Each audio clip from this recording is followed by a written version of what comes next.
Good evening, ladies and gentlemen, and welcome to this Intelligence Square debate, Dickens versus Tolstoy, the battle of the great 19th century novelists. And I have to say, it's quite an honor to be on this stage with the two distinguished academics and experts and this wonderful company, so I'm very grateful to be here.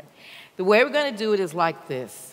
In one corner, we have Charles Dickens, Great Expectations, of course, Bleak House, you know the drill. And in the other, we have Leo Tolstoy, War and Peace, Anna Karenina, you know that drill. And if, in fact, if you could even try and imagine 19th century literature, world literature, without these titans, try, you can't. Now, you have been polled as you enter the hall, and you'll have the chance to vote again at the end of the evening when you've heard the arguments and seen the performances by this great, great company. So you should all have a voting slip with Dickens and Tolstoy printed on it. Tear the slip in two and put one or other name in the ballot box when the time happens.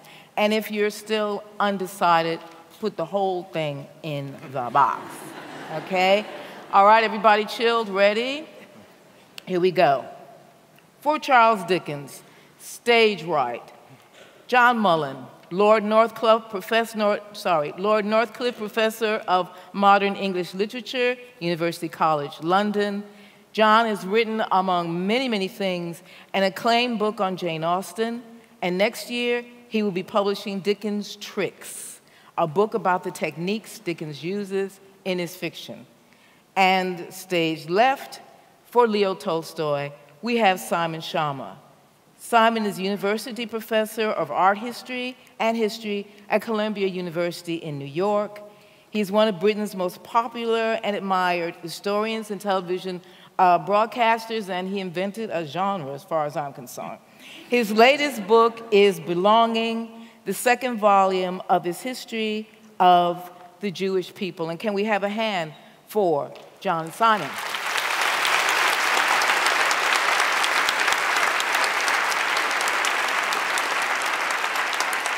Now,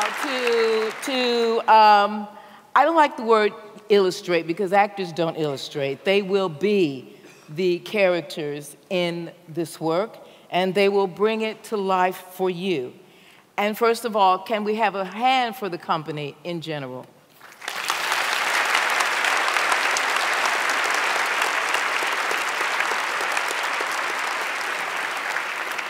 Zawe Ashton is stage right. She starred in the television shows Wanderlust and Fresh Meat.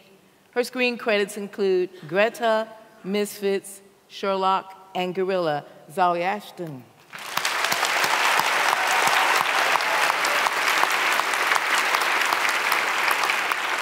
Next to her is the very distinguished actor, and I'm trembling to even say the words, Timothy West, who has played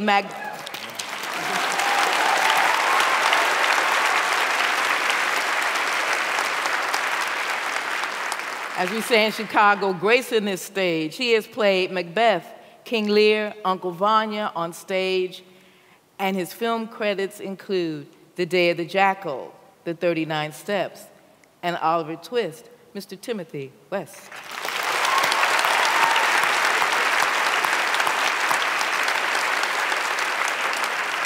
Next to Mr. West is Julia Sawala, who gave me a beautiful lesson on her name, and I will never forget that. She is known for her iconic performance in BBC's Absolutely Fabulous. And also, because that is,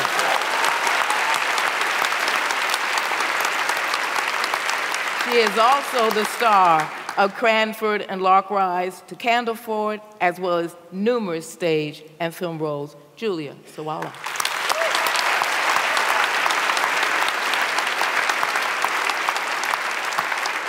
Next to Julia is Mr. Tom Hiddleston, star of stage and screen, and whose leading roles include the BBC's The Hollow Crown and The Night Manager, for which he recently won a Golden Globe. Tom.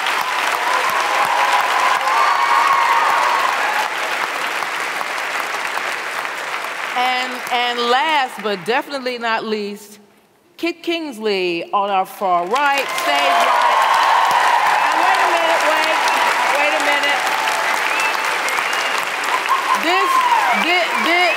This is the deep thing. You never say things like a star is born on stage because that's bad luck. All I'm gonna say is, this is a great one, and this, ladies and gentlemen, is his professional debut.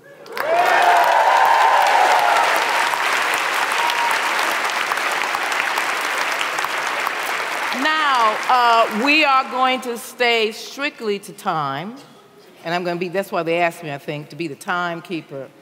I'm going to ask each of our advocates, I'm going to start with Simon. 1 minute, your passion, how did you find Tolstoy? Well, I had a really good friend who died much too young, who was a friend of mine at college, and he simply could not believe that anyone had the temerity to call themselves an historian without actually having read War and Peace. So I did immediately, while I was actually having a job in the, I was the only straight man in the soft furnishings department at Liberty's. So that's what led you to it, yes. Yeah, so I used to go around the corner to a veggie restaurant and get my dose of Tolstoy as Tolstoy would have wanted, and never look back. Very good, thank you. And John, Dickens. Well, I think it's all down to somebody called Mr. Reggiani, who I fear isn't with us anymore. But if he is out there, I owe it all to you, Mr. Reggiani, who was a rather sardonic, occasionally slightly sneery English teacher who did a wonderful thing which was once a week. I think it was on Friday, and I think it was when he was tired and bored.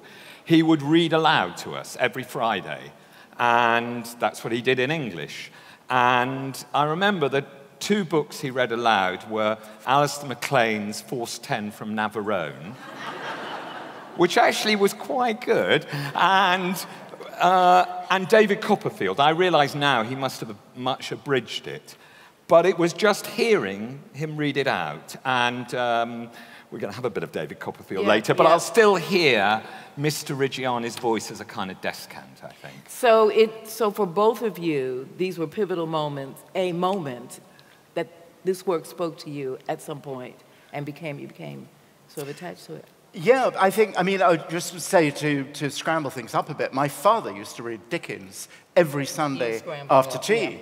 Yeah, actually, my dad finally saved up enough money to have his first summer holiday, and on the way to Victoria Station, actually ran into a barrow boy with a complete set of Dickens, and he exchanged his holiday money for that set of Dickens, which I now have. So this is an evening of tempestuous conflict for me. And divided love. Yeah. Divided love. We start now with John Mullen and Dickens. Thank you. Okay, so I'm going to play an honourable part here, and I determined before I arrived here that I wasn't going to be oppositional. Mm-hmm. Oh, right, you want me to stand? Yeah, talk. Stand? Yeah. Okay. Yeah. Because you're No, that's good, that's good.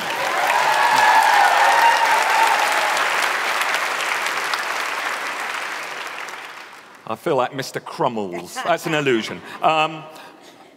I thought I'm not going to be oppositional and compare and contrast and slag off or anything like that, but I will, after all, I thought, I love Tolstoy.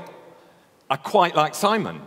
But I thought I would just say one little thing about Tolstoy and Dickens right at the beginning, and that is just anecdotal, really, which is a couple of years ago, I visited Tolstoy's country house, Yasnaya Polyana, about 150 miles south of Moscow, and we were getting, it was a British Council Beano, and so we were getting the the full tour, and from a Tolstoy expert, and I was shown into the room where Tolstoy died, where also his last place of study and writing was, and he shifted his study around the house at different times. And she told us the one thing that remained constant wherever he was working and writing in his years in the house was the picture above his desk. And you know what I'm going to say, don't you? The picture above his desk was a portrait. Still there, the very one. And it's a portrait of Charles Dickens. We could stop there, could we, maybe? It's a portrait of Charles Dickens. And he had it there. Every time he looked up, thinking, what's Kitty going to say next? There was Charles Dickens. And that's because I think Dickens did what I would argue he does to many, many writers, but actually to all his readers. And weirdly, even to some people who sort of haven't actually read a whole novel, but have heard the words, phrases, even bits of dialogue on TV or cinema. He feeds our imaginations like no other writer. I meant to say, as a claim for his special prowess, the most important thing about Dickens and the way he feeds our imaginations is he's funny. He's funny. But that's not right, is it? That's not quite right. I think it's better to say, I decided that I changed from the Victoria line to the Jubilee line and thought saying he's funny is not good enough. That's not right. He's funny when he shouldn't be. That's what's great about Dickens. He's funny at the wrong times in the unexpected places where everybody's at a funeral or a deathbed. He's funny. And he himself had a description of what he was doing when he was funny at the wrong places at the wrong times. And it's in Oliver Twist, and he says, he's comparing his writing, very characteristic of Dickens, he's comparing his writing to the stage melodrama, much despised by critics, much loved by audiences of his day. And he's talking about the way in a stage melodrama of his day, just after a scene where somebody's languishing in a dungeon, somebody will come on and sing a comic song. And he says that his writing, like such melodrama, is, he says, like a side of streaky bacon. The tragic and the comic, you see, absurdly alternate. But, as he says, that's what it's like, isn't it? That's what life is like, the absurd and the comic alternating alongside each other when they shouldn't be.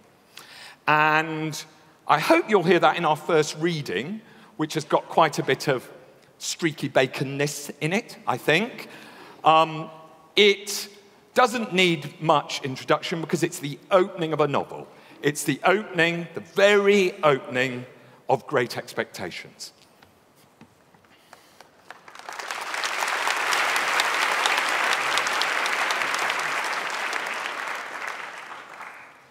Ours was the marsh country, down by the river. Within, as the river wound, 20 miles of the sea. My first, most vivid and broad impression of the identity of things seems to me to have been gained on a memorable, raw afternoon towards evening. At such a time, I found out for certain that this bleak place overgrown with nettles was the churchyard, and that Philip Pirrip, late of this parish, and also Georgiana, wife of the above, were dead and buried. And that Alexander, Bartholomew, Abraham, Tobias, and Roger, infant children of the aforesaid, were also dead and buried. And that the dark, flat wilderness beyond the churchyard, intersected with dikes and mounds and gates, with scattered cattle feeding on it, was the marshes. And that the low leaden line beyond was the river, and that the distant savage lair from which the wind was rushing was the sea, and that the small bundle of shivers growing afraid of it all and beginning to cry was Pip. Hold your noise! Cried a terrible voice as a man started up from among the graves at the side of the church porch. Keep still, you little devil, or I'll cut your throat. A fearful man, all in coarse grey, with a great iron on his leg. A man with no hat and with broken shoes, and with an old rag tied round his head.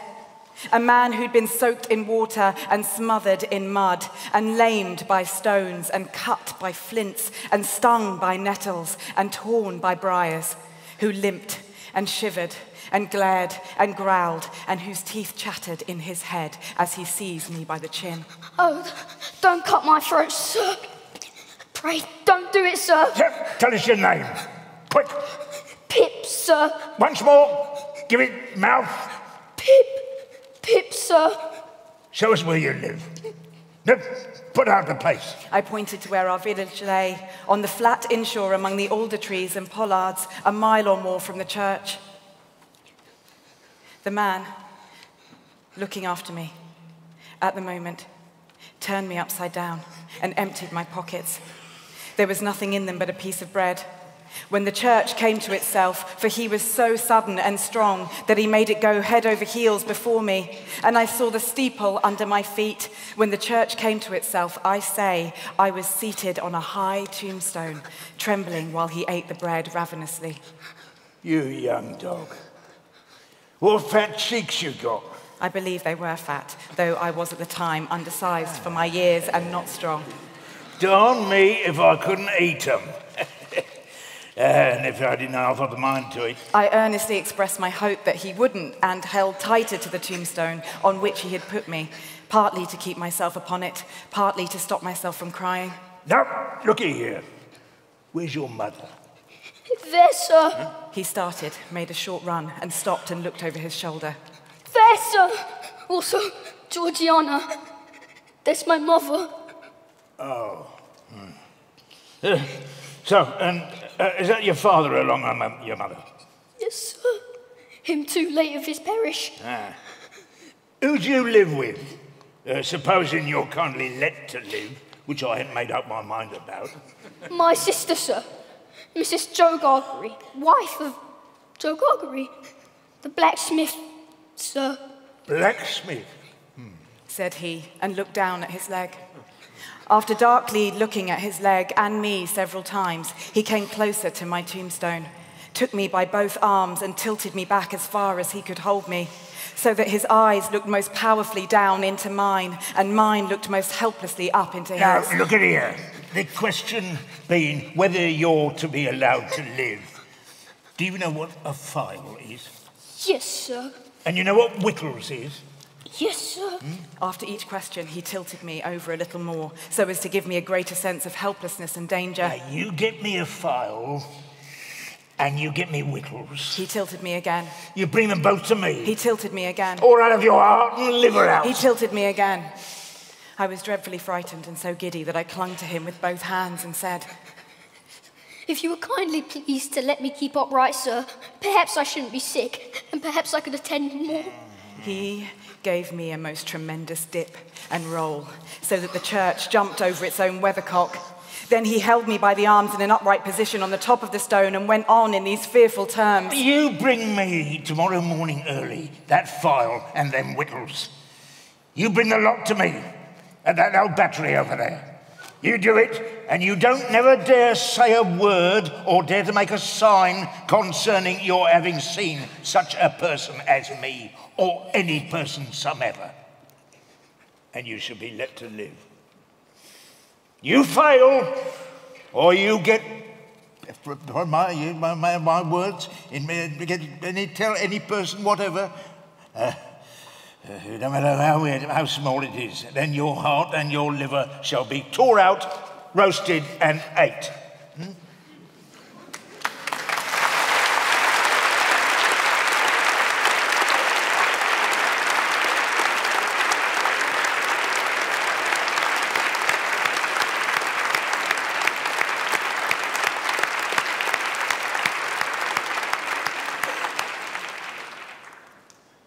So I'm trusting not just to Dickens, but to Kit, my secret weapon, for... The two are entangled, of course, because, as I remember from Mr. Reggiani reading David Copperfield, what Dickens does is childhood like nobody else.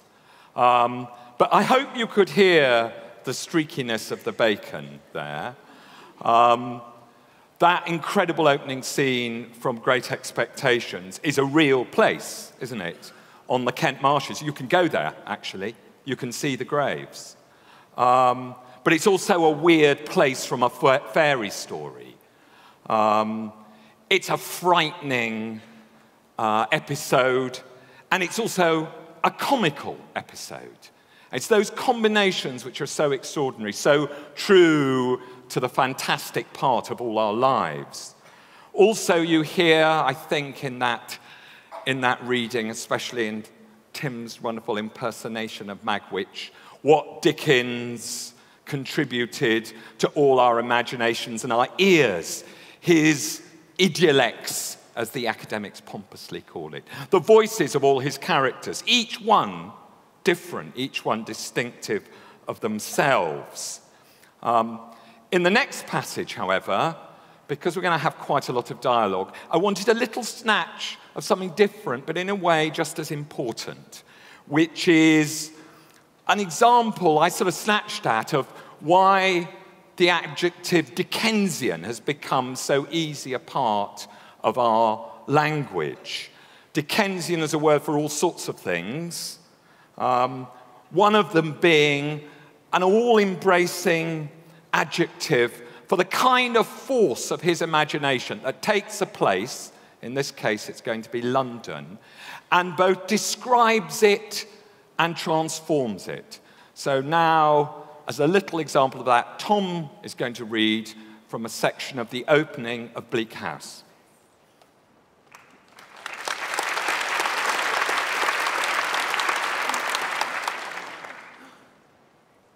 Fog everywhere.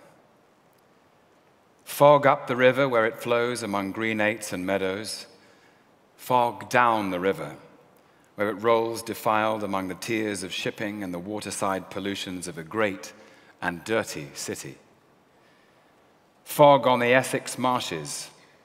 Fog on the Kentish heights. Fog creeping into the cabooses of collier brigs. Fog lying out on the yards and hovering in the rigging of great ships. Fog drooping on the gunwales of barges and small boats. Fog in the eyes and throats of ancient Greenwich pensioners, wheezing by the firesides of their wards. Fog in the stem and bowl of the pipe of the wrathful skipper, down in his close cabin. Fog cruelly pinching the toes and fingers of his shivering little apprentice boy on deck. Chance people on the bridges peeping over the parapets into a nether sky of fog, with fog all round them, as if they were up in a balloon or hanging in the misty clouds.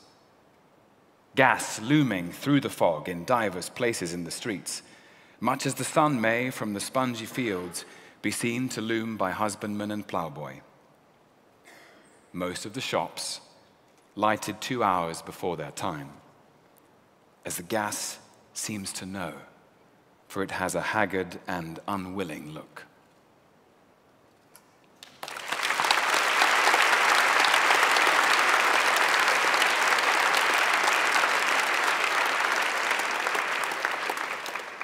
Yeah, I mean, the more Dickens, less of me, the better chance I have, evidently. I mean, you can hear perhaps, you know, it goes on for pages, it's all as wonderful as that. And you can hear perhaps what is, if you're a literary critic, so wonderful about Dickens. He breaks every rule for how you're supposed to write. He repeats himself, he personifies gloriously and illogically. He loves the fantastic, those people seeming to float in a balloon in the fog. And a little earlier in the opening from the passage that Tom read, he allows him, he's describing how awful it is in November in London, and he says, there's as much mud, he says, in the streets as if the waters had but newly retired from the face of the earth, and it would not be wonderful to meet a megalosaurus, 40 feet long or so, waddling like an elephantine lizard up Holborn Hill. It's the first dinosaur in English fiction, trivial fact. And it's wonderful. It's monstrous, appalling, and utterly comical with its central London waddle. Dickens's fiction is full of delicious grotesquerie and monsters. But his monsters are such that he lets the reader see how they've been formed. And this next passage that Zawe and Julia are going to read is an example of that. It's from Great Expectations. Pip, who's aged 23 now, moons hopelessly after Estella, the hard-hearted Estella, who's been reared by Miss Havisham to be hard-hearted. And one day, Estella and Pip are summoned from London by Miss Havisham to visit them. And they go back to Sattie's house, and Pip overhears the following dialogue between Estella and Miss Havisham.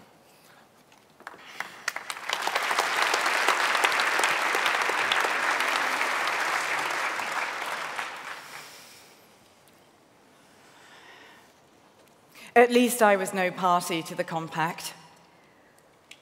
For if I could walk and speak when it was made, it was as much as I could do. But what would you have? You have been very good to me, and I owe everything to you. What would you have? Love. You have it. I have not.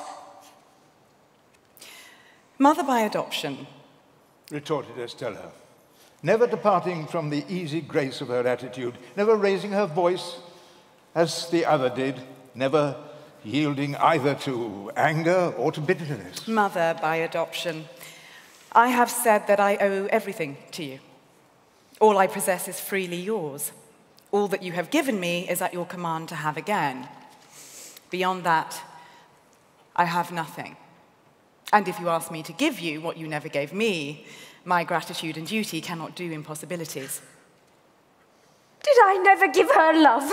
Cried Miss Havisham, turning wildly to me.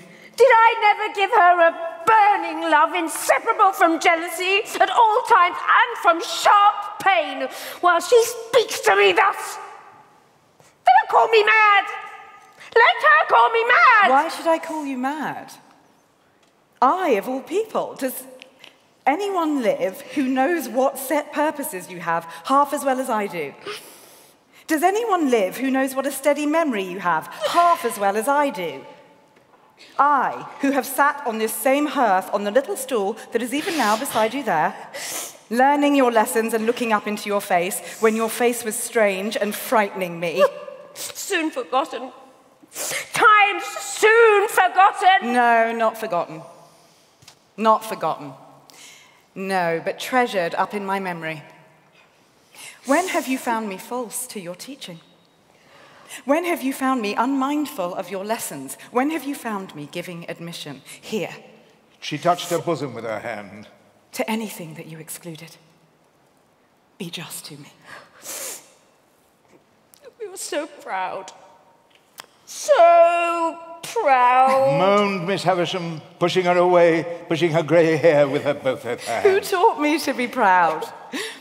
Who praised me when I learnt my lesson? You're so hard.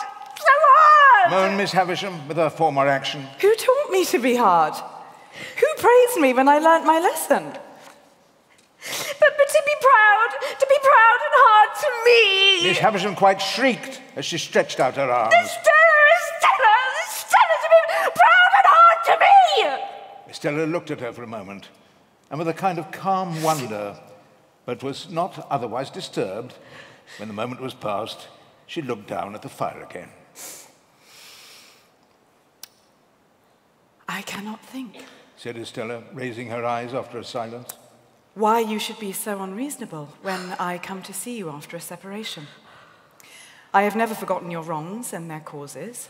I have never been unfaithful to you or your schooling. I have never shown any weakness that I can charge myself with. Would it be weakness to return my love? But yes, she will call it so. I begin to think, said Estella in a musing way after another moment of calm wonder, that I almost understand how this comes about. If you had brought up your adopted daughter wholly in the dark confinement of these rooms and had never let her know that there was such a thing as the daylight by which she had never once seen your face, if you had done that and then for a purpose had wanted her to understand the daylight and know all about it, you would have been disappointed and angry. Miss Havisham, with her head in her hands, sat making a low moaning and swaying herself on her chair, but gave no answer. Or, which is a nearer case, if you had taught her from the dawn of her intelligence, with your utmost energy and might, that there was such a thing as daylight, but that it was made to be her enemy and destroyer, and she must always turn against it, for it had blighted you and would else blight her. If you had done this, and then for a purpose, had wanted her to take naturally to the daylight, and she could not, you would have been disappointed and angry. Miss Havisham sat listening for a moment, for it seemed, for I could not see her face, but still made no answer. So, I must be taken as I have been made. The success is not mine. The failure is not mine. but the two together make me.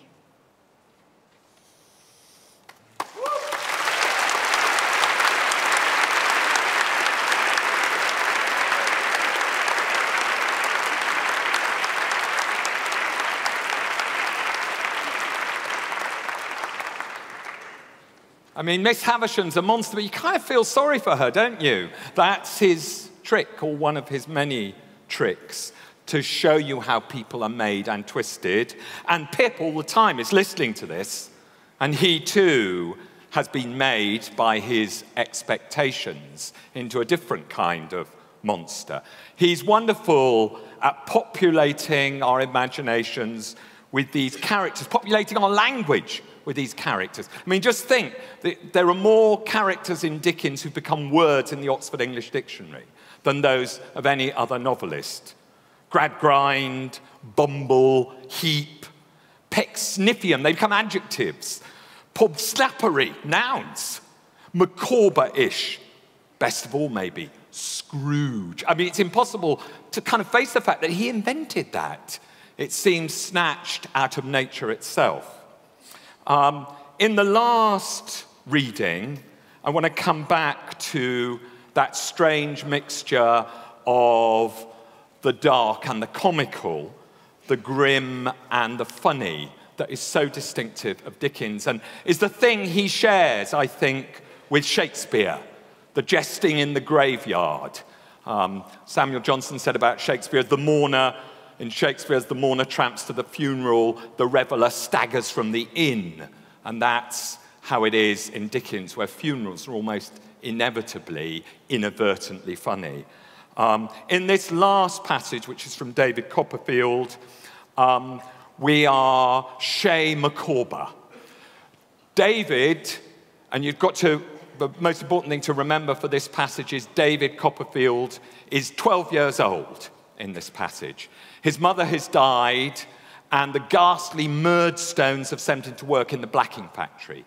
His one solace is that he has lodgings with the Micawbers, but then Mr. Micawber is arrested, as he inevitably always is, for debt and sent to the debtor's prison. In this passage, he's just been released, so there's a little bit of celebration, and the company, David, Mr. Micawber, Mrs. Micawber, numerous children, and the Orpheling, by the way, is an orphan from the workhouse who is so down on her luck that she's the Micawber's servant. And this is what happens.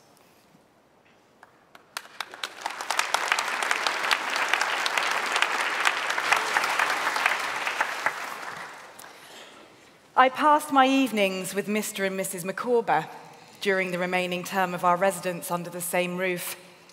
And I think we became fonder of one another as time went on.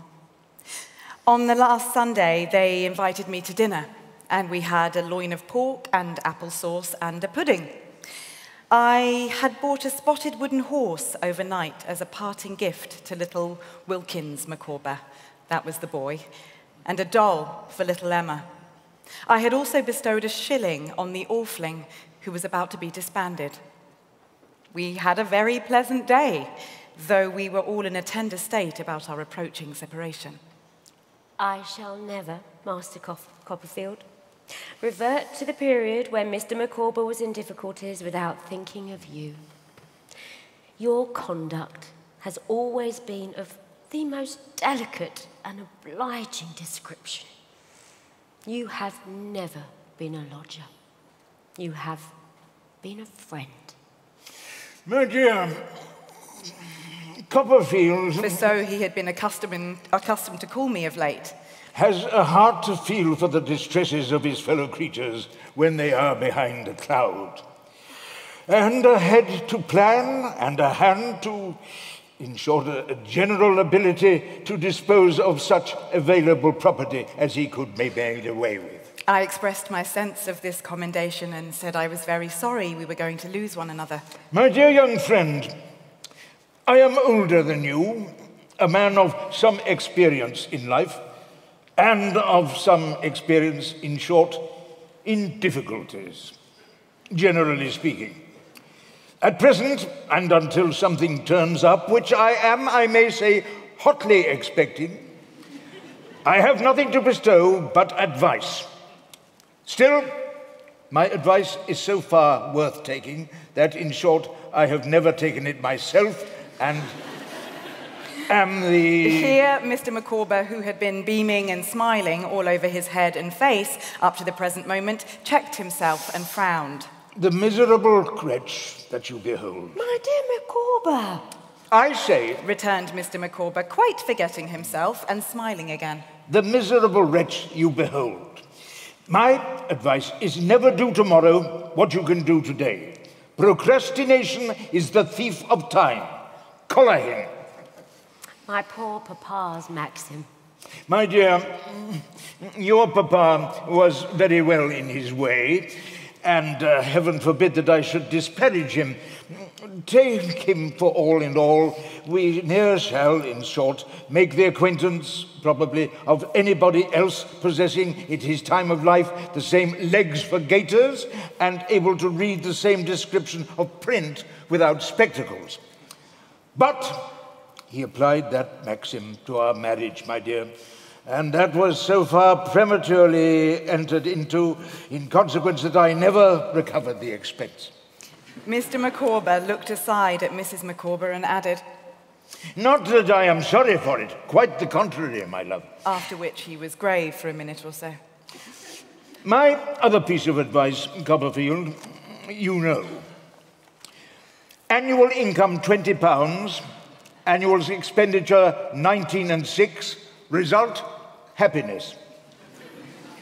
Annual income £20, annual expenditure £20 ought and 6, result, misery. The blossom is blighted, the leaf is withered, the god of day goes down upon the dreary scene, and in short, you are forever flawed, as I am. To make his example the more impressive, Mr. Micawber drank a glass of punch with an air of great enjoyment and satisfaction and whistled the college hornpipe. I did not fail to assure him that I would store these precepts in my mind, though indeed I had no need to do so, for at the time they affected me visibly.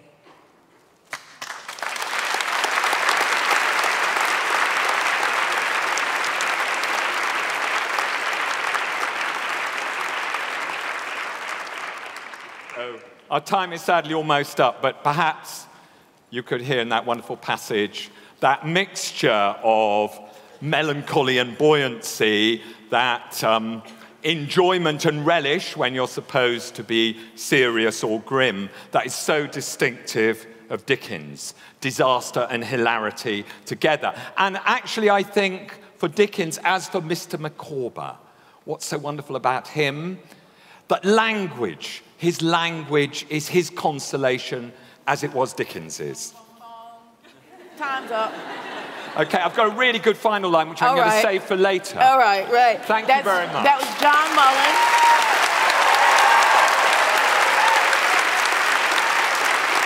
Ladies and gentlemen, that was John Mullen and the Company for Charles Dickens. Now, Simon Schama for Leo Tolstoy.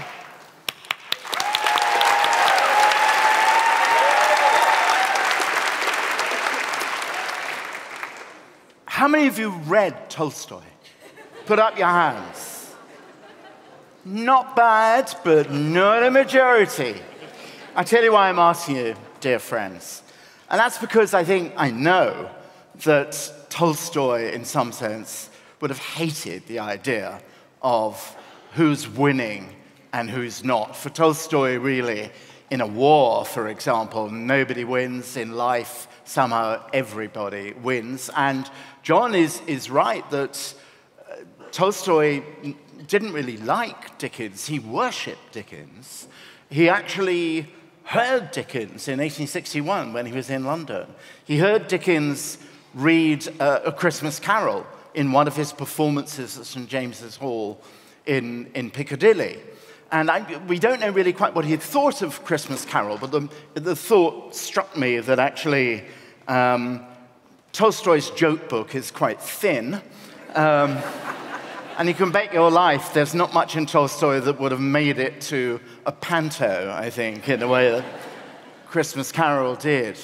But I think there was something, what I want to try and do rather than win, I actually don't give a toss who wins because I love them both. What I do care about, and what I feel that Count Leo would care about, would try and persuade all those of you who've never gone near Tolstoy, so big, so forbidding, so daunting, that he actually, being inside Tolstoy's books, is not so much reading as actually having a life with it.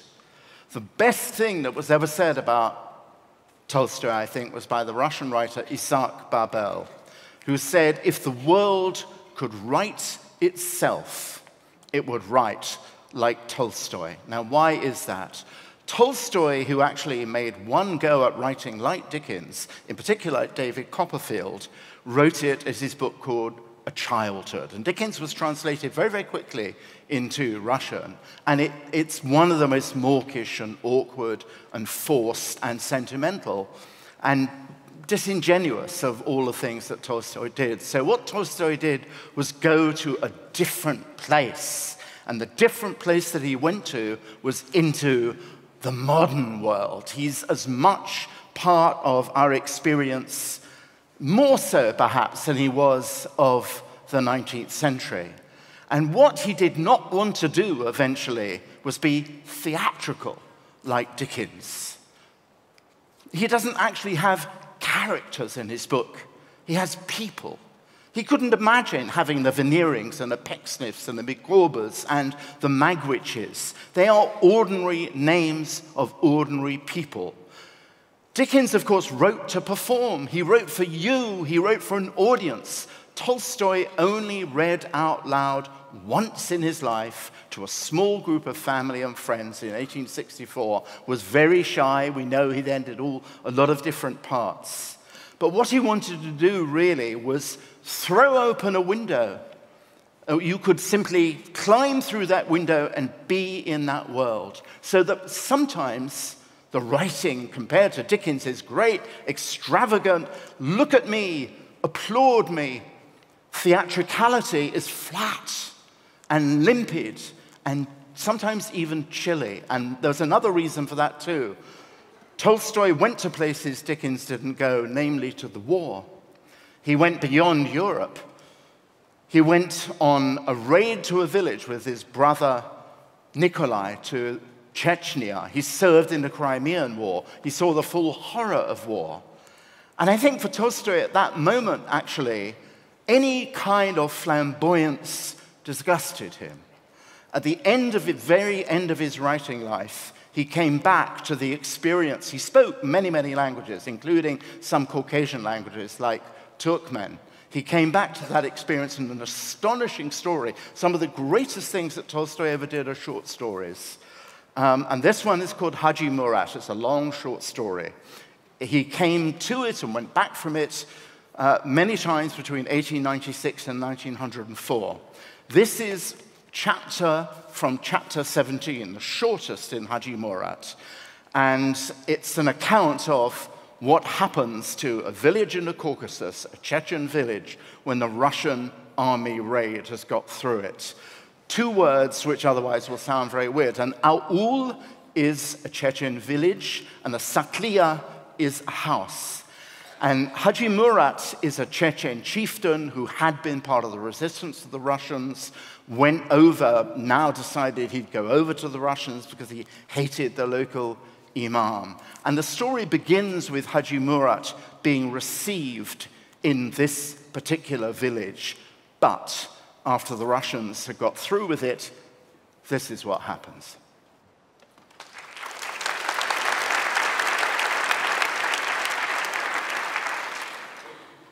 The aul devastated by the raid was the one in which Haji Murat had spent the night before his coming over to the Russians. Sado, with whom Haji Murat had stayed, was leaving for the mountains with his family when the Russians approached the aul. When he came back to his aul, he found his saklia destroyed. The roof had fallen in. The doors and posts of the little gallery were burned down, and the inside was befouled. His son, the handsome boy with shining eyes who'd looked rapturously at Haji Murat, was brought dead to the mosque on a horse covered by a burqa. He'd been stabbed in the back with a bayonet. The fine-looking woman who'd waited on Haji Murat during his visit, now in a smock torn in front, revealing her old sagging breasts with her hair undone, stood over her son and clawed her face until it bled and wailed without ceasing. Sardo took a pick and shovel and went with some relations to dig a grave for his son. The old grandfather sat by the wall of the destroyed Saklia and, whittling a little stick, stared dully before him. He'd just come back from his apiary. The 2 haystacks, formerly there, had been burned. The apricot and cherry trees he had planted and nursed were broken and scorched. And worst of all, the beehives had all been burned. The wailing of women could be heard in all the houses and on the square where 2 more bodies had been brought. The small children wailed along with their mothers. Hungry cattle who had nothing to eat also bellowed. The older children did not play, but looked at their elders with frightened eyes. The spring had been befouled, obviously on purpose, so that it was impossible to take water from it. The mosque was also befouled, and the mullah and his assistants were cleaning it up. The old heads of households gathered on the square and, squatting down, discussed their situation. Of hatred for the Russians, no one even spoke. The feeling that was experienced by all the Chechens, big and small, was stronger than hatred. It was not hatred, but a refusal to recognize these Russian dogs as human beings, and such loathing, disgust, and bewilderment before the absurd cruelty of these beings that the wish to exterminate them, like the wish to exterminate rats, venomous spiders, and wolves, was as natural as the sense of self-preservation.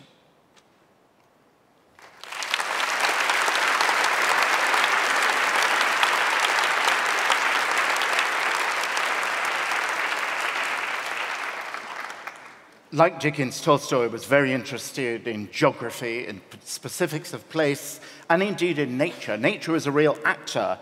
I think one of the things, like John, I don't at all want to be oppositional on this, but one of the things I think that Tolstoy does, because he lives so much in the country, he lives with the seasons so very much on his estate, that he's wonderful about animals. And actually, possibly, you could make an argument, I won't make it here, that the very greatest thing he ever wrote was a short story called Master and Man, the cast of which are 2 peasants, one is a peasant merchant, and a horse, a bay gelding muhorti, who head off into a snowstorm. And it would be a spoiler to tell you with what consequences that is. But nature is an actor. Nature is ferocious. Nature is extraordinary, especially the Russian winter, of course. And there is a great fog passage, ain't there? In War and Peace. We're now going to have a fog off, actually. You know the Russian family, the Fogoffs. You know. They wouldn't let anyone look at them. They were completely stumbling around. But the fog for Tolstoy is a fog which actually hangs over the battlefield at Austerlitz. And it's not the thing that John very cunningly and wisely, I too love absolutely that opening of the Bleak House. My dad performed it magnificently. My dad should have met Mr. Reggiani, I think. But it goes on and fogs and fogs and fogs. And the fog eventually is a kind of piece of dramatic filmic play. It settles around the head of the Lord Chief Justice.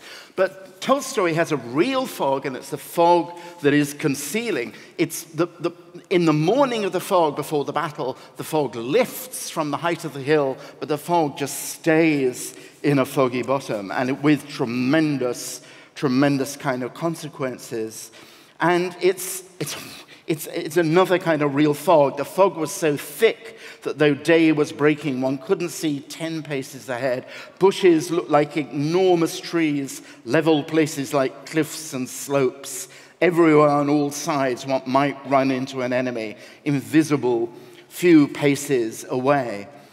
In the bottom, where the action began, the fog was still thick, but up above it had cleared, but nothing of what was happening could be seen from above, down below. Danger for the Russian army. 9 o'clock in the morning, an unbroken sea of fog spread below. But at the village of Schlapanitz on the heights, Where Napoleon stood surrounded by marshals, it was perfectly light.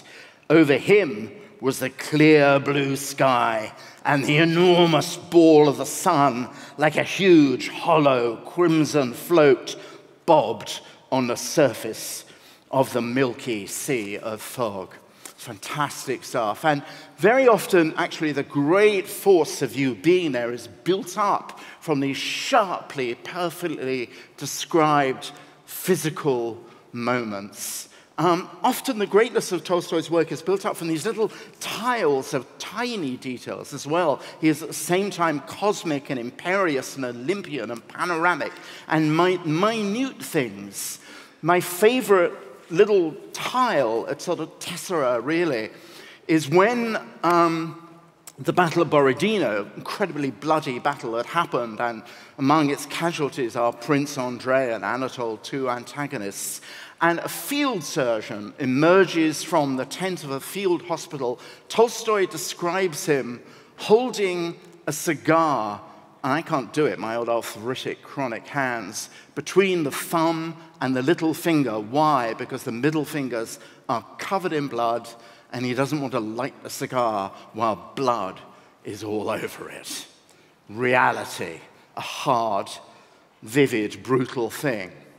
The other thing to introduce the next reading is that, well, I think actually Tolstoy has a grip on a particular reality of the lives of women. We heard this wonderful exchange between Miss Havisham and Estella, but so many of Dickens's women are either monsters or angels, two monsters. One has brought up the other monster in Great Expectations. Tolstoy, it seemed to me, actually, and they both treated women badly, although Tolstoy loved his wife, Sophia, throughout his life, or however stormy it was. Tolstoy knew how women relate to each other. And one passage we want now to give you is actually two sisters. This is the so-called subplot, but it's terribly important, from Anna Karenina. The Sherbatsky sisters, Kitty, the younger one, Dolly, the older one, they both suffered. The whole famous opening of Anna Karenina is Dolly Sherbatsky has been betrayed by her adulterous husband. So she somehow wants to keep the marriage together, but she's distraught and worn down by what she has to go through. Kitty, the young one, has turned down the man who really loves her, a man called Levin, who is Tolstoy in disguise, because she's actually in love with Vronsky, the clothes source for whom Anna Karenina falls. They come together as sisters, but they come together in a kind of tortured passion.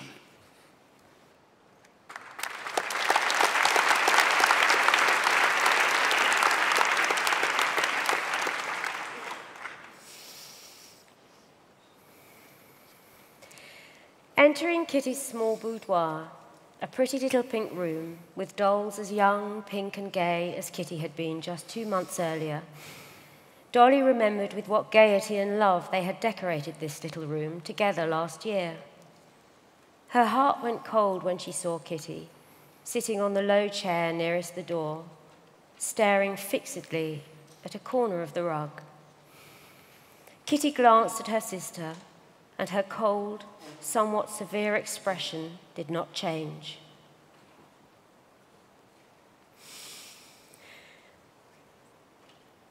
I'll leave now and stay put at home, and you won't be allowed to visit me.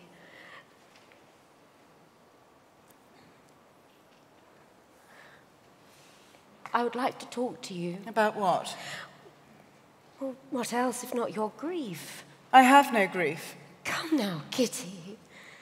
Can you really think I don't know? I know everything. And believe me, it's nothing. We've all gone through it. Kitty was silent, and her face had a stern expression. He's not worth your suffering over him. Yes, because he scorned me. Kitty said in a quavering voice. Don't talk about it, please don't. Why? Who told you that? No one said that. I am sure He was in love with you and is still in love, but... Oh, these condolences are the most terrible thing of all for me! Kitty cried out suddenly, getting angry. She turned on her chair, blushed, and quickly moved her fingers, clutching the belt buckle she was holding, now with one hand, now with the other. Dolly knew this way her sister had of grasping something with her hands when she was in a temper. She knew that Kitty was capable of forgetting herself in such a moment and saying a lot of unnecessary and unpleasant things. And Dolly wanted to calm her down, but it was already too late. What?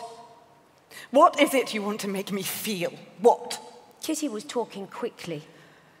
That I was in love with a man who cared nothing for me, and that I'm dying of love for him? And I'm told this by my sister, who thinks that she's commiserating?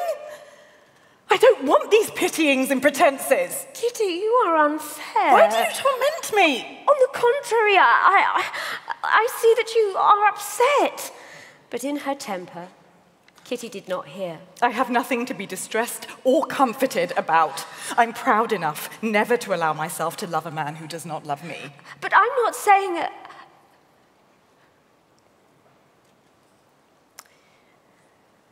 One thing. Tell me the truth. Tell me, did Levin speak to you? The mention of Levin seemed to take away the last of Kitty's self-possession. She jumped up from the chair, flinging the buckle to the floor, and with quick gestures of her hand began to speak. Why bring Levin into it too? I don't understand. Why do you need to torment me? I said, and I repeat, that I am proud and would never, never do what you're doing. Go back to a man who's betrayed you, who's fallen in love with another woman. I don't understand. I don't understand that. You may, but I can't. And having said these words, she glanced at her sister, and seeing that Dolly kept silent, her head bowed sadly, Kitty, instead of leaving the room as she had intended, sat down by the door, and covering her face with a handkerchief, bowed her head. The silence lasted for some 2 minutes. Dolly was thinking about herself. Her humiliation, which she always felt, echoed especially painfully in her when her sister reminded her of it. She had not expected such cruelty from her sister and was angry with her. But suddenly she heard the rustling of a dress, along with the sound of suppressed sobs bursting out, and someone's arms encircled her neck from below. Kitty was kneeling before her. Dolinka, I am so unhappy. She whispered guiltily.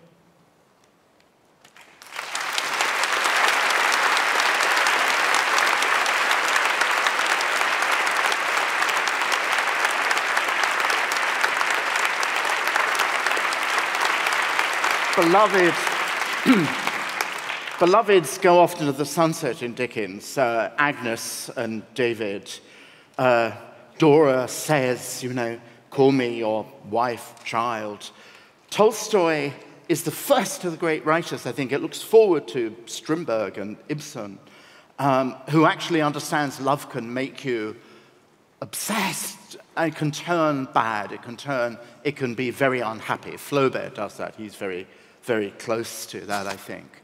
And Anna Karenina, one of the most extraordinary things in a passage we're going to read now, is actually the point at which the two lovers, Anna and Vronsky, who should be in the throes of infatuated joy, a cloud actually passes between them. Why? Because Anna has just told Vronsky, or tells Vronsky, that she has told her husband what's going on.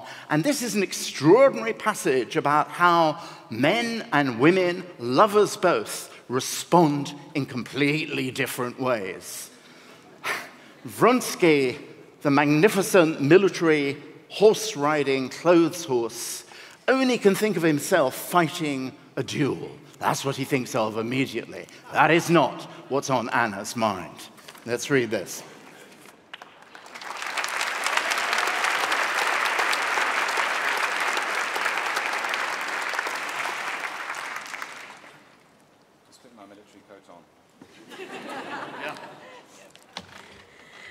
You're not angry that I sent for you. It was necessary for me to see you. Serious and stern set of her lips, he could see behind the veil, immediately changed his state of mind. I angry? But how did you come? Why here? Never mind. Come, we must talk. He understood something had happened, that this meeting was not going to be joyful. In her presence, he had no will of his own, not knowing the reason for anxiety, but he already felt that this same anxiety involuntarily communicated itself to him. What is it? What? She walked a few steps in silence, gathering her courage, and suddenly stopped. I didn't tell you yesterday that on the way home with Alexei Alexandrovich, I told him everything. I said that I could not be his wife, that I told him everything.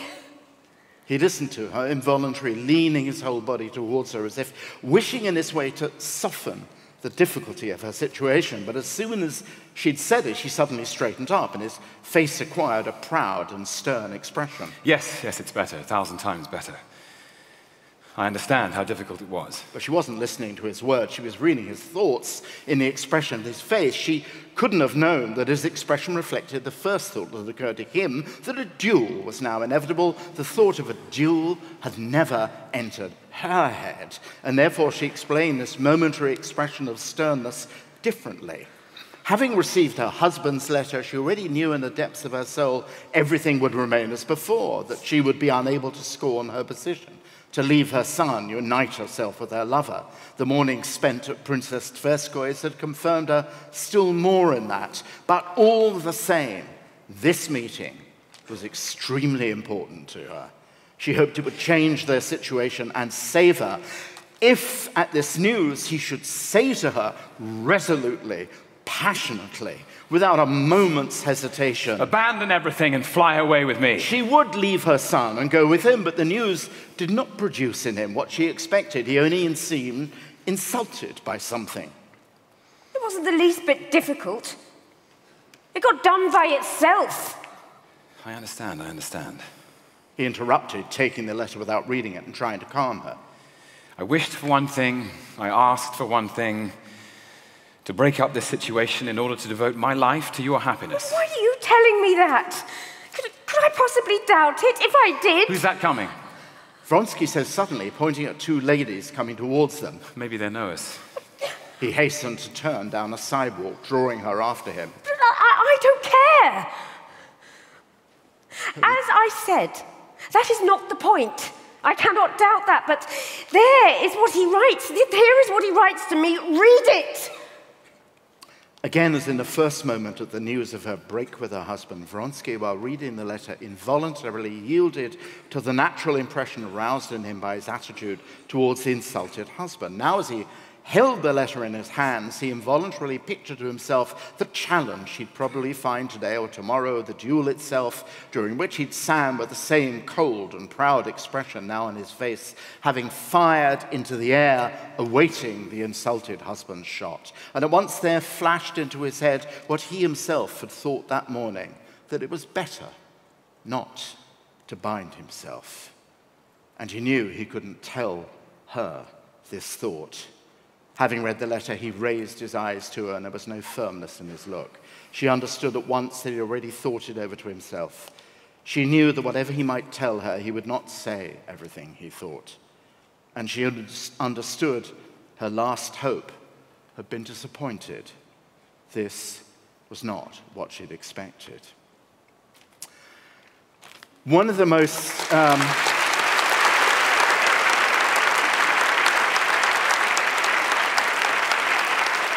We go straight on to the next thing, because another great thing, the extraordinary thing about why I think Tolstoy felt that he sort of had mixed feelings, didn't like theatricality so much, because the great drama in all Tolstoy's writing, the greatest drama, are interior monologues. He invents stream of consciousness writing. I'm sure James Joyce actually took a lot. Often the speech is broken, and there are these gaps. What is actually said is often portrayed by body language rather than actually the words themselves.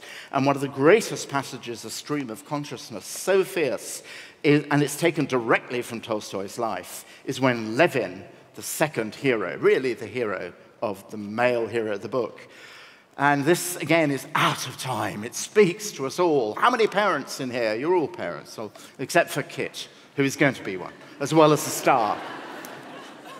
This is what happens when Levin is waiting for the birth of his child, his wife, Kitty.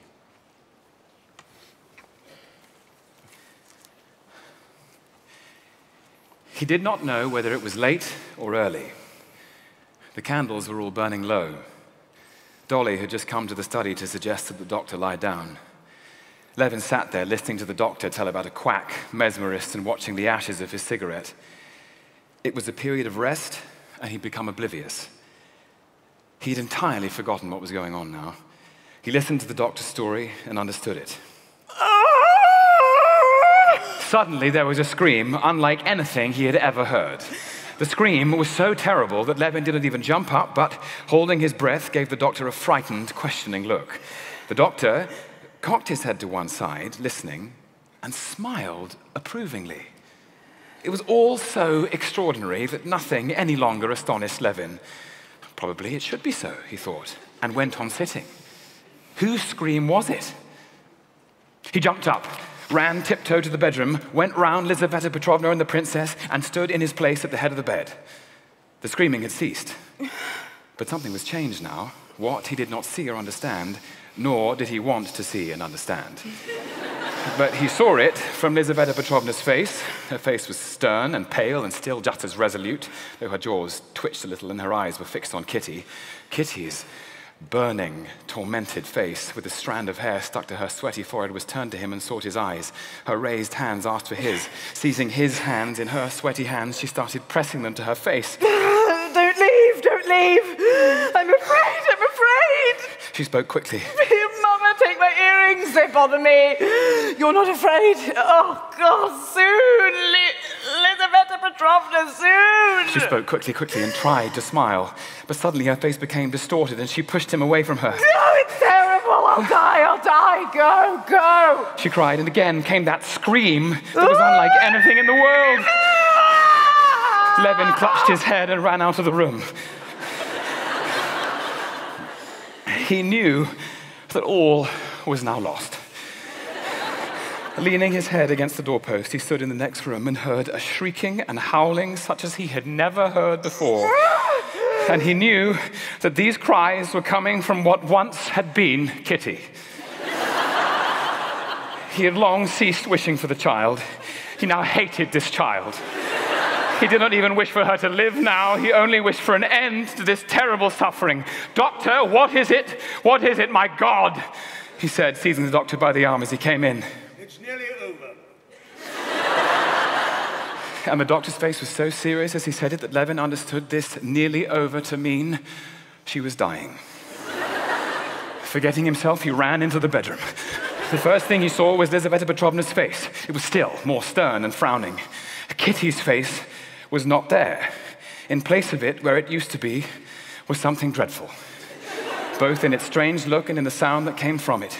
He leant his head against the wooden bedstead, feeling his heart was bursting. The terrible screaming would not stop. It became still more terrible, and then, as if reaching the final limit of the terrible, it suddenly stopped. Levin did not believe his ears, but there could be no doubt. The screaming stopped, and there was a quiet stirring, a rustle and quick breathing, and her faltering, alive, gentle, and happy voice softly said, It's over. He raised his head, her arms resting strengthlessly on the blanket. Remarkably beautiful and quiet, she silently looked at him and tried, but was unable, to smile.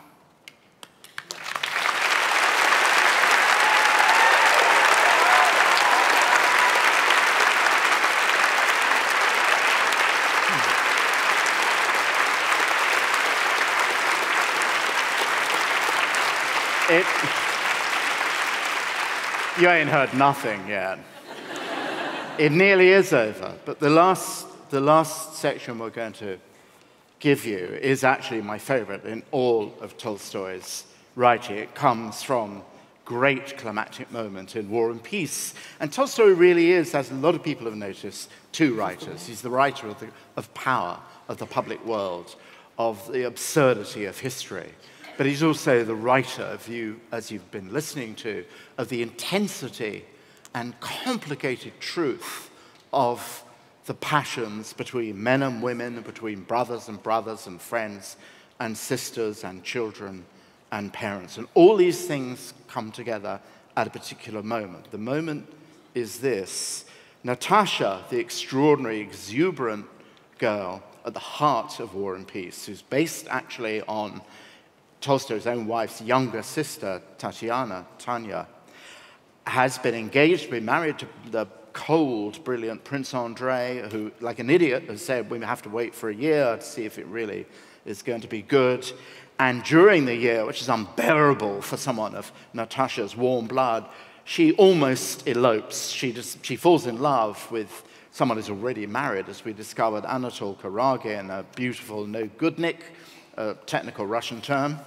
And she's discovered and she's disgraced. And what happens to this life force of War and Peace is that she becomes ill, she hates everybody, she hates her family, she who would love them all, she hates herself, she's close to dying of all this terrible feeling, and then eventually somehow this spectral wraith of a girl comes back to life, and looking on all the time is Pierre Bezukhov, another version of Tolstoy. Pierre, who'd wanted Andrei and Natasha to be married, but who finds himself caught between them. He wants to be a friend to Natasha, but something inside his heart and his body and his head also wants to be something more. Most of all, he wants to somehow, he knows he can't bring Natasha and Pierre back together, but most of all, watch. No, you can't. Of course not. You Tolstoy, no, this, you know. Let's just do it. Let's just do this thing.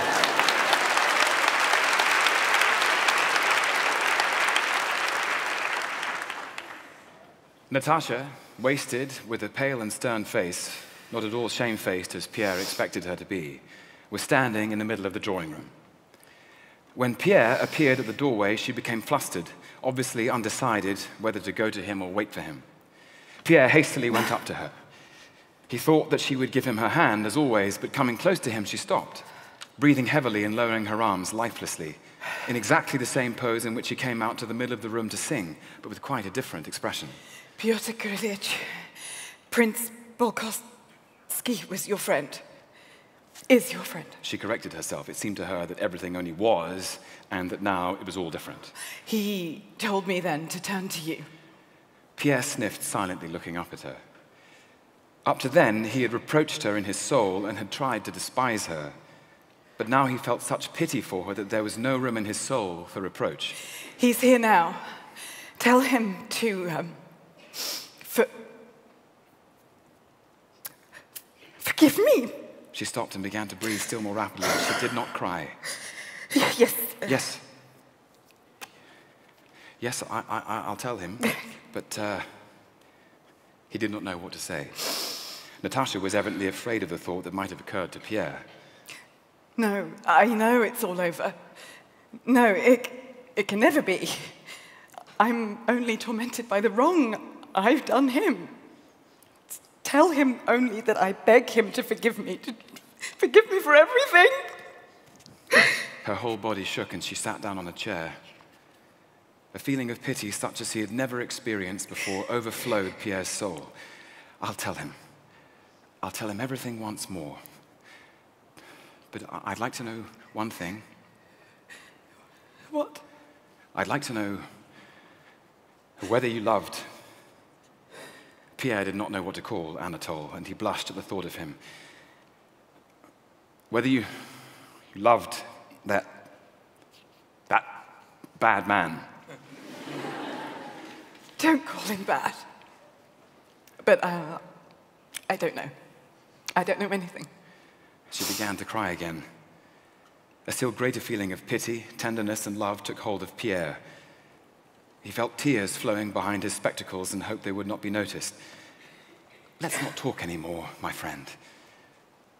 It seemed so strange suddenly for Natasha to hear that meek, tender, heartfelt voice. Let's not talk, my friend. I'll tell him everything. But one thing I ask you, consider me your friend. And if you need help, advice, or simply to pour out your soul to somebody, not now, but when your soul is clear, remember me. I'll be happy to if I'm able.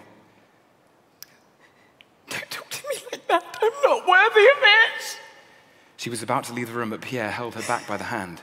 He knew he had something more to tell her, but when he said it, he was surprised at his words himself. Stop it, stop it! You have your whole life ahead of you. Ahead of me? No. For me, all is lost. All is lost.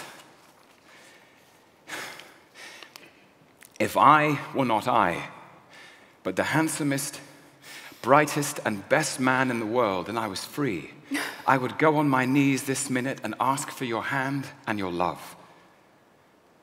Natasha, for the first time in many days, wept tears of gratitude and tenderness, and after glancing at Pierre, left the room.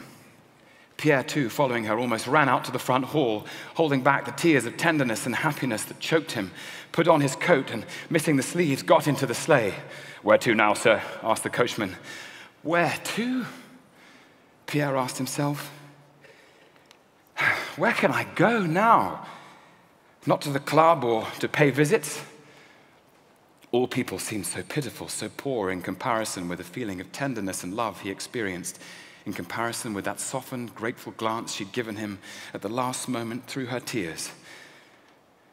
Home, said Pierre, throwing open the bearskin coat on his broad, joyfully breathing chest despite the 10 degrees of frost. It was cold and clear.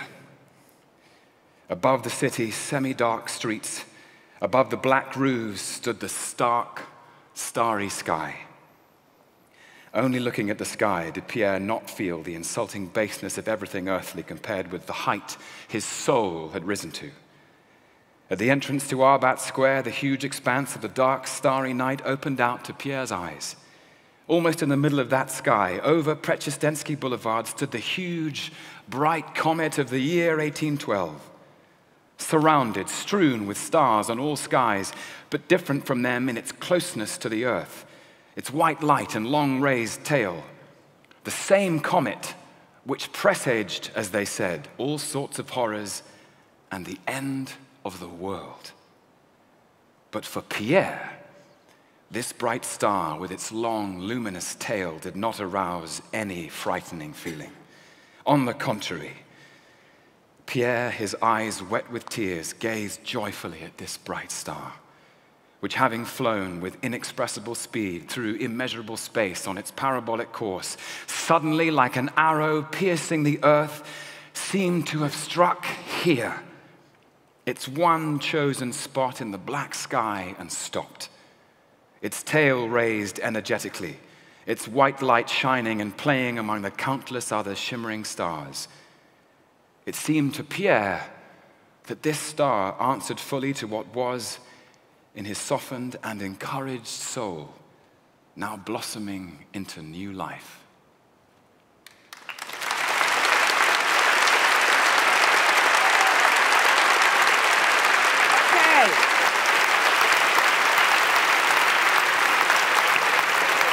Simon Schama and Company. Simon Schama and Company for Leo Tolstoy. I'd like to ask the company a question. And this is, I guess, a playwright's question to you. Anybody can answer. How do you as actors prepare to come into prose as opposed to text, to play text? Because they're different machines. So as actors, I'm talking about building, working, Do you enter it differently, or is it the same? Anybody? I think even if you're on your own, you have to say it out loud. That's what I experienced with this, because reading both Dickens and Tolstoy in your head was very different to how it came out, and the feeling of it moving through you when you said it out loud. So saying it out loud as much as possible to get a proper handle on the difference as it moves through you, as opposed to it working in your head, was really interesting. I really actually enjoyed that. Particularly when you're playing a character, obviously. Yeah. Can I just ask a question? Because I'm ignorant about how Tolstoy wrote. Dickens wrote in serial form, had to, because... Yes. Tolstoy not, I think. No, Tolstoy, I mean, it was very extraordinary. Anna Karenina, he wrote, he started in 1873, and it took him, I think it was 7 years to write War and Peace, 5,000 pages of drafts, odes to his wife. So he was very, very slow and painstaking.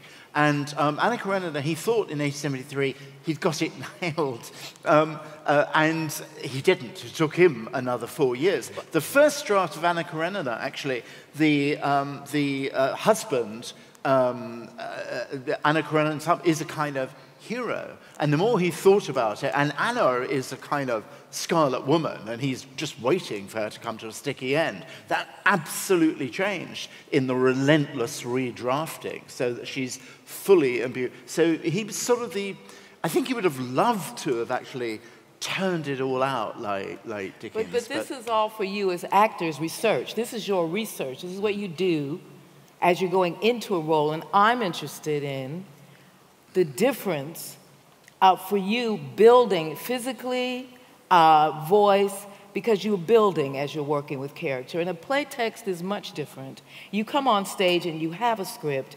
That's a different thing. You have cues, you have lights, you have all of these things. And you guys, you all, have picked up a text and entered it. So I just wondered if there's anything you can share with the audience, especially young actors, young theater people going into it for the first time. How do you enter this? I mean, the interesting thing about both Tolstoy and Dickens is the richness of description. You know, with a play, you just have the dialogue, and so I'm trying to think of, you think of Pinter or Beckett, or you're basically looking for subtext, because underneath the meaning of the things people say are the things people mean. Sometimes they don't say what they mean. Whereas with Tolstoy and Dickens, you've got these long passages of where both writers invite the reader into the mind of the protagonist or of the character. So that Tolstoy piece with Levin waiting for Kitty to give birth, it's actually in the third person, but it's written with such a momentum that it feels like it's in the first person in some way. Yes. And so actually, that's true of all. If you're ever in a situation as an actor where there's a book, it's such a blessing, because you can go to the book and look at all this interiority to shore up the exterior, which is what we have to present as actors. Okay, go. Okay, because Simon, I don't know if you noticed, rather like the author of War and Peace. Can I ask you something when you're doing this? Yes. I'd like you to tell us, because all of these novels are immortal. They live now. They don't live in the past. They live now. In Dickens, what women, and as part of your answer, what women for you live now? Now. Who speaks to us now? Well, I think that I chose, I suppose, that exchange between Estella and Miss Havisham, because in its weird and twisted way, it seems to me as vivid as it would have seemed to its first readers. And, you know, Miss Havisham says, "Call me mad," and Estella says, "No, you're not mad." And it's true that, and I knew Simon would mention it, that Dickens does terrifying women and angelic women, and that he's not top-notch on his sexual politics of his fiction. But I think, in general, actually, and this is my appeal to the audience, there's much less embarrassing or excessive or in poor taste in Tolstoy. Tolstoy was a count. You heard Simon describing his writing method. Come on and on and on and on. Dickens wrote compendiously and extravagantly within this sort of tiny, this incredible discipline of the periodical form. And I think that he gave us characters, if you like, out of fantasy, including women like Estella and Miss Havisham. But I suppose what I'm saying is fantasy is truer than reality in a way, or the fantastic can be truer than the realistic. If you want the realistic, you want Tolstoy, you want George Eliot, but it's because Dickens has a handle on the fantastic, including in his depiction of characters like Estella and Miss Havisham, that his words live on in our thoughts and in our sayings, and I sort of think in our dreams, really. So would you say he, in a sense, invented a kind of our secular life in some ways? I think he gave us, like all great novelists, and I think comparisons are odorous, you know. I mean, I think more than Tolstoy in this sense. He gave us characters that, I mean, I have a weird domestic life, and I'm sorry, my wife and I say things like, oh, a bit of a Uriah Heep, pushing that way. I mean, he gave us a kind of psychological vocabulary, and that's not the same. He didn't give us anybody as psychologically complex as Dorothea Brooke in Middlemarch. He gave us sort of strange, distorted examples of the way we all are sometimes. And that's a different kind of thing, and that seems to be something that actually kind of survives more vividly. Thank you very much. It was different.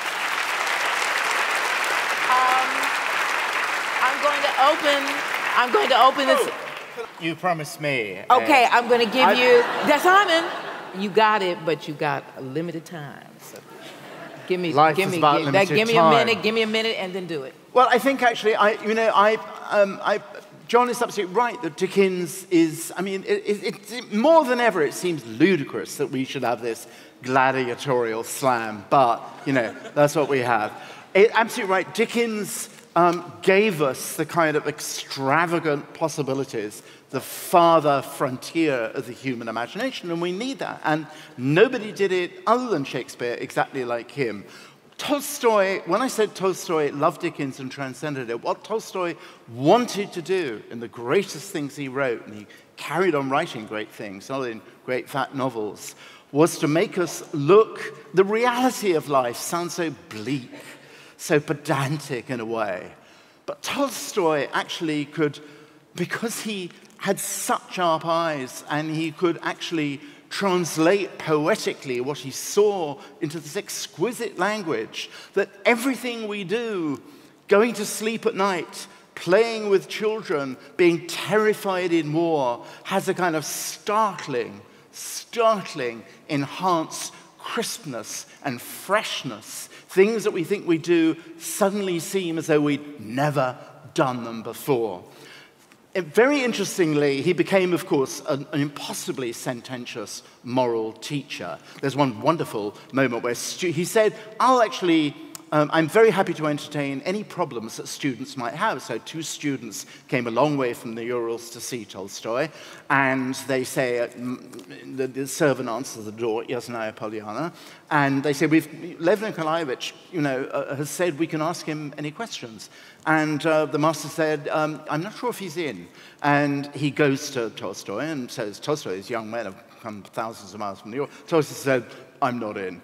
And then immediately he said that he runs to the door and said, young man, I've sinned, what's your question? And they said, well, Lev Nikolaevich, who You say that it's wrong to resist evil with violence, but what if a tiger sprang at you from the jungle? And Tolstoy looked at them and said, young men, such things very seldom happen.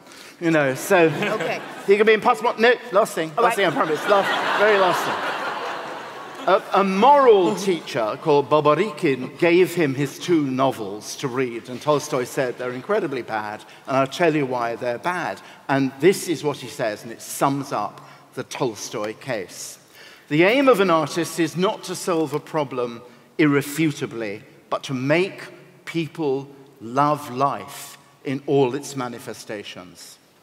If I were told that I could write a novel whereby I might irrefutably establish the correct point of view on all social problems, I would not even devote 2 hours on such a novel. But if I were told that what I should write would be read in about 20 years' time by those who are now children, that they would laugh and cry over it and love life, I would devote all my own life and all my energies to it.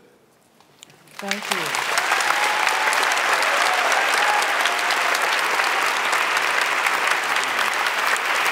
Simon, that was gorgeous.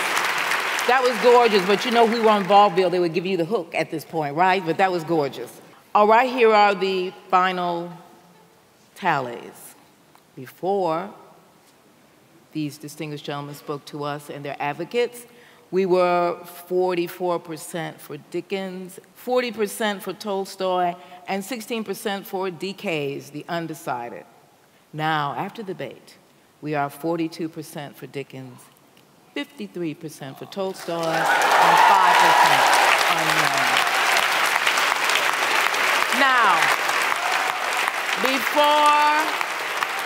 before we go, I have to say my preference, because everybody, well, the actors didn't. The actors should do this as well. But yes, act to the company first. Go. I mean, you got to pick one. Sorry, okay? I didn't hear. The company, which one? Who would you, who? Oh, Dickens. Dickens. Okay. Dickens!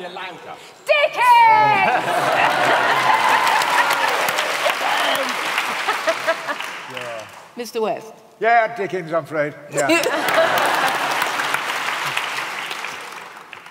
Dickens, because my dad's favourite is also Dickens. Both?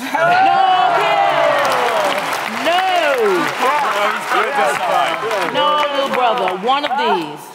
Dickens. Okay. See, I knew it was lingering. Else said, Mr. Hiddleston. Tolstoy. Now I'm going to throw my 2 cents in, and then we're going to get off the stage. If there is another life that we were all given to live, one of the things I like to live and do in it is read Russian, so I can read Tolstoy. So thank you all. I love Dickens, I love him, but Tolstoy. Let's have a round of applause for this magnificent company who've come out to perform for us. And for our 2 advocates, Simon Sharma, who won, and John Mullen, who won.